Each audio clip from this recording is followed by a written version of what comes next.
आज दोन्ही हप्ते एकत्र सगळ्या लाडक्या बहिणी खुश होत आहेत आणि मार्च महिन्याचा जो एकत्रित हप्ता आहे 3,000 इतक्या सन्मान निधीचा हा आज आपण महिलांच्या थेट खात्यामध्ये वितरित करत आहोत। साधारणपणे 2,52,00,000 इतक्या महिलांना आपण हा लाभ आज आम्ही CDBTच्या माध्यमातून आम्ही वितरित करत आहोत। आम्ही ह्या दोन्ही महिन्याचा लाभ आज महायुतीच्या सरकारच्या माध्यमातून राज्याचे मुख्यमंत्री आणि दोन्ही उपमुख्यमंत्री यांच्या सूचनेनुसार आज सुरुवात केलेली आहे। तो 2100चा हप्ता मिळणार का महिलांना? त्या संदर्भातली भूमिका पण राज्याचे मुख्यमंत्री देवेंद्रजी फडणवीस साहेबांनी, उपमुख्यमंत्री शिंदे साहेबांनी आणि दादांनी सुद्धा स्पष्ट केलेली आहे की नवीन अर्थसंकल्प आपण शेवटी ज्या वेळेला रकमेची वाढ किंवा इतर बाबी म्हणत असतो त्या रँडमली वर्षाच्या कुठल्याही कालावधीमध्ये होत नसतात। आम्ही ही योजना ज्या वेळेला जाहीर केली त्यावेळेला सुद्धा ती बजेटमध्ये ती योजना आपण आणलेली होती आणि तिथून ती सुरू झालेली होती। त्याच्यामुळे नवीन अर्थसंकल्पीय अधिवेशन ज्या वेळेला येईल, ज्या वेळेला बजेट तयार केलं जाईल त्या संदर्भातला जो सकारात्मक निर्णय आहे तो त्यावेळेला निश्चितपणाने घेण्यात। काही आमच्याकडे ज्या तक्रारी आल्या त्या काही स्वतःहून केलेल्या आहेत, काही आम्हाला स्थानिक प्रशासनाकडनं त्यांच्या याच्यामध्ये ज्या आढळल्या त्याच्यामधून आलेल्या आहेत। पण या कम्पॅरेटिव्हली एक साचा आम्हाला देतोय की कुठल्या 5 गोष्टींकडे आपल्याला लक्ष केंद्रित करायचंय आणि त्यानुसार आपण ही व्हेरिफिकेशन किंवा या ज्या काही इन्कम टॅक्स विभागासोबतच्या जे काही उत्पन्नाचं मॅच करण्याचे असतील किंवा 4 व्हीलरच्या ट्रान्सपोर्ट विभागासोबत असतील त्यानुसार ही आपण पावलं उचलत आहोत। याच्यामध्ये ज्या पात्र निश्चितपणाने ठरतील त्यांना ही योजना लागू राहणारच आहे, त्याबाबत काही नाही। जिथं दुबार ऍप्लिकेशन झाले, डबल ऍप्लिकेशन आहे किंवा जिथे आता त्यांचं स्थलांतर झालेलं असेल दुसऱ्या राज्यामुळे स्वाभाविकरित्या ते आपल्या शासन निर्णयामध्ये त्या पद्धतीच्या ज्या बाबी आहेत ते स्पष्ट केलेल्या आहेत। आम्ही फक्त GR अधिक काटेकोर पद्धतीने हे करत असताना कंप्लेंट बेस जात आहोत। कारण सुरुवातीला सुद्धा मुख्यमंत्री असतील आम्ही या गोष्टीला त्या ठिकाणी ज्या वेळेला विचारणा करण्यात आलेली आहे एक बाब आम्ही स्पष्ट केलेली आहे की कुठलीही जे पाऊल आहे या योजनेबाबत ते कंप्लेंट बेस्ड असेल, कुठलीही स्क्रुटिनी असेल ही कंप्लेंट बेस्ड असेल। आज जे आम्हाला कंप्लेंट्स आलेल्या आहेत त्या आधारे आपण ही पुढची जी प्रक्रिया आहे किंवा कारवाई आहे तर सकट स्क्रुटिनी होणार नाही। मी म्हटल्याप्रमाणे ही स्क्रुटिनी कंप्लेंट बेस्ड असणार आहे। या संदर्भामध्ये आम्ही आधी सुद्धा स्पष्टता दिलेली आहे की आपण साधारणपणे अधिकाधिक गरजू महिलांना हा लाभ मिळण्याच्या दृष्टिकोनातून ही योजना आणलेली आहे। त्या संदर्भातली योग्य तो विचार करून आम्ही या 5 बाबी आणि या 5 बाबी या आपण GR मध्ये नमूद केलेल्या आहेत। कुठेही आपण शासन निर्णयामध्ये बदल करत नाही आहोत। कुठल्याही एका योजनेचा जर आपण लाभ घेत असाल, समजा उदाहरणार्थ संजय गांधी निराधार योजना आहे त्याचा लाभ 1500चा आहे म्हणून त्या ज्या लाभार्थी आहेत संजय गांधीच्या ह्या आपण लाडक्या बहीणमध्ये घेतलेल्या नाहीयेत। पण नमो शेतकरी जी योजना आहे याचा 1000 रुपयाचा लाभ आहे। आपण GR मध्येच नमूद केलेलं आहे की आपण 1500 जो फरक असेल ती फरकाची रक्कम आपण देणार।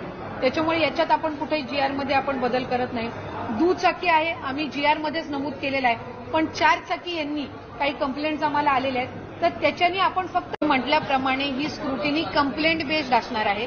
या संदर्भामध्ये आम्ही आधी सुद्धा स्पष्टता दिलेली आहे की आपण साधारणपणे अधिकाधिक गरजू महिलांना हा लाभ मिळण्याच्या दृष्टिकोनातून ही योजना आणलेली आहे। त्या संदर्भातली योग्य तो विचार करून आम्ही या 5 बाबी आणि या 5 बाबी या आपण GR मध्ये नमूद केलेल्या आहेत। कुठेही आपण शासन निर्णयामध्ये बदल करत नाही आहोत। कुठल्याही एका योजनेचा जर आपण लाभ घेत असाल, समजा उदाहरणार्थ संजय गांधी निराधार योजना आहे त्याचा लाभ 1500चा आहे म्हणून त्या ज्या लाभार्थी आहेत संजय गांधीच्या ह्या आपण लाडक्या बहीणमध्ये घेतलेल्या नाहीयेत। पण नमो शेतकरी जी योजना आहे याचा 1000 रुपयाचा लाभ आहे। आपण GR मध्येच नमूद केलेलं आहे की आपण 1500 जो फरक असेल ती फरकाची रक्कम आपण देणार।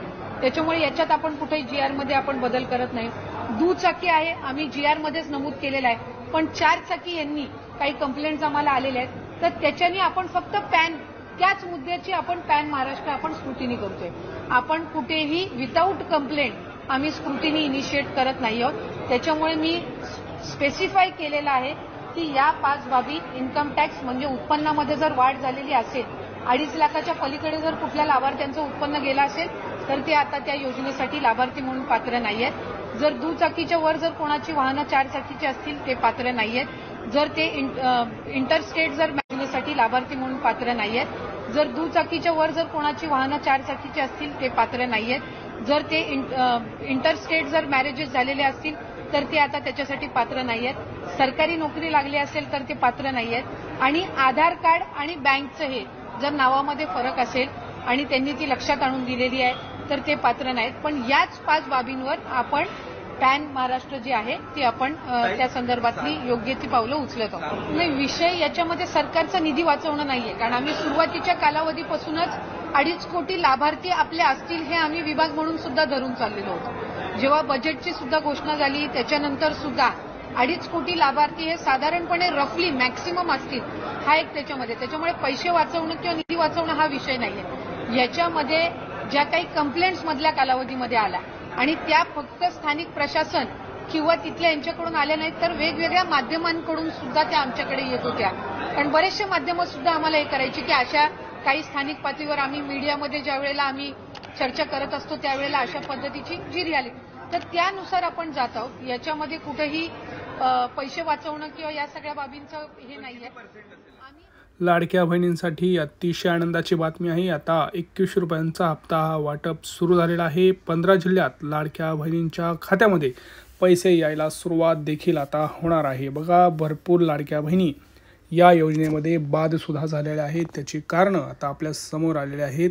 सोबतच काळजी करू नका, लाडक्या बहिणींना पैसे हे वाटप करायला आता सुरू झालेलं आहे. एप्रिल हप्त्याची सुरुवात झाली, पण योजनेमध्ये काही आता बदल करण्यात आलेले आहेत. सुरू झालेला हप्ता आता कोणत्या लाडक्या बहिणी येणार हे सांगत आहे. सोबतच गॅस सिलेंडरचे जे पैसे आहेत ते सुद्धा वाटप व्हायला सुरुवात तिथं झालेली आहे. बघा, गॅस सिलेंडरमध्ये आपण जर बघितलं तर भरपूर लाडक्या बहिणींना गॅसचे सुद्धा पैसे वाटप व्हायला सुरुवात झालेली आहे. लाडक्या बहिणींना 2 मेसेज इथं आलेले आहेत. पहिला मेसेज आलेला आहे गॅस सिलेंडरचे, दुसरा मेसेज आहे एप्रिल हप्त्याचा. असे 2 मेसेज आता लाडक्या बहिणींच्या मोबाईलवरती आपल्याला पाहायला मिळत आहे. त्यामुळे लाडक्या बहिणींची बँकेमध्ये आता गर्दी झालेली आहे. उपमुख्यमंत्री एकनाथ शिंदे आणि अदिती तटकरे मॅडम यांची मोठी घोषणा. माध्यमांशी बोलताना त्यांनी आताच सांगितलं आहे की आज आणि उद्यामध्ये 2 ते 3 दिवस हे जे वाटप आहे ते चालू राहणार आहे. आणि ज्या लाडक्या पात्र राहतील बहिणी, अशाच पात्र लाडक्या बहिणींच्या खात्यामध्ये आम्ही हे 2 मेसेज, आता जे 2 पैसे आहेत 2 वेगवेगळ्या योजनांचे, ते टाकत आहोत. बघा, सगळ्यात महत्त्वाचा हा व्हिडिओ असणार आहे. तुम्हाला काय करावं लागणार आहे तर सर्वप्रथम जे तुमची दुरुस्त झालेले नियम आहेत ते मी तुम्हाला सांगतो आहे. आता जर आपण बघितलं तर लाडक्या बहिणींना सरसकट हे पैसे वाटप होणार नाहीत. याच्यामध्ये काही निकष हे कसून चेक केले जाणार आहेत. त्यातील पहिला जो निकष आहे तो आहे आपला उत्पन्नाचा दाखला. आता भरपूर लाडक्या बहिणींकडून उत्पन्नाच्या दाखल्यांची मागणी ही केली जाणार आहे, कारण सरकारचं असं म्हणणं आहे की आता भरपूर लाडक्या बहिणी स्वतः सक्षम झालेल्या आहेत. आता त्यांना या योजनेची गरज नाही. त्यांचं उत्पन्न 2.5 लाखापर्यंत गेलेलं आहे. तर अशा लाडक्या बहिणींना उत्पन्नाचा दाखला सरकार आता मागणी करत आहे. त्यामुळं जर उत्पन्नाचा दाखला देणार नाहीत अशा लाडक्या बहिणींना या योजनेतून बाहेर काढला जाणार आहे. दुसरा निकष म्हणजे लाडक्या बहिणींचं रेशन कार्डची KYC झालेली आहे का नाही हे सुद्धा चेक केलं जात आहे. ज्या लाडक्या बहिणींची रेशन कार्डची KYC झालेली नाही अशा लाडक्या बहिणींना गॅस सिलेंडरचे पैसे आणि तुमचे जे काही आता योजनेचे पैसे आहेत ते सुद्धा येणार नाहीत. तिसरं जी दुरुस्ती केलेली आहे ती म्हणजे तुमचं आधार कार्ड. बघा, भरपूर लाडक्या बहिणींचे 4-4, 5-5 वर्ष झालं तेच आधार कार्ड आहे. त्याच्यामध्ये कुठलीही दुरुस्ती केलेली नाही, म्हणजे नावात बदल नाही किंवा जे तुमचं नाव आहे त्याची स्पेलिंग चुकीची आहे आणि बँकेतलं जे अकाउंट आहे त्याची जी स्पेलिंग चुकीची आहे, अशा लाडक्या बहिणींची चौकशी केल्यानंतर ते डायरेक्ट यादीतून तुमचं नाव बाहेर काढलं जात आहे. त्यामुळे जवळपास 30 ते 40 लाख लाडक्या बहिणी या योजनेतून बाहेर पडण्याची शक्यता आहे. 36,000 रुपये कोटी मंजूर झालेले आहेत. एप्रिलचा हप्तासुद्धा हा मंजूर झालेला आहे. परंतु ज्या लाडक्या बहिणी निकषात बसतील अशाच लाडक्या बहिणींना हे जे वाटप आहे ते केलं जाणार आहे. आता तुम्ही मला सांगा कमेंट्समध्ये की तुम्ही निकषामध्ये बसत आहात का? तुम्हाला काय म्हणणं आहे? या निकषावरती हे निकष लावले गेले पाहिजेत का? कसून चौकशी केली गेली पाहिजे का? हे तुम्ही कमेंट सेक्शनमध्ये कमेंट करा.